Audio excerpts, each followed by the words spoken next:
3বার মাছ ধরবো, 1বার 2বার, মাছ আসতেছে না, চলে আসছে আরেকবার। তো আমরা এখানে মাছও ধরতে পারছি, মোটামুটি লুটও পাইছি। তো এখন আমরা একটা সেফ পজিশনে মুভ করব, এখানে আমরা 5 জন আসার আগ পর্যন্ত ওয়েট করব।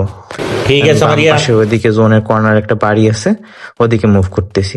ওদিকে গেলে আমরা একটা ভালো সেফ পজিশনে থাকতে পারবো, ওদিকে প্লেয়ার কম আসবে।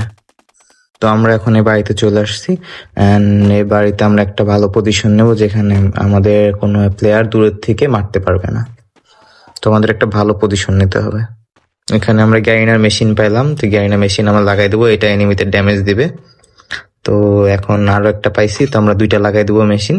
লাগানোর পরে এখন আমি বারান্দা দিকে যাওয়ার পরে দেখলাম যে আসলে সাইড থেকে এখানে এসে 80 উইনচেস্টারতে মেরে দেবে আমাকে। তো আমি একটা ভালো পজিশন খুঁজতেছি। তো এই কর্নারটা আমার মনে হয়েছে এখানে থাকলে কোনো সাইডের থেকে আমাকে লং থেকে মারতে পারবে।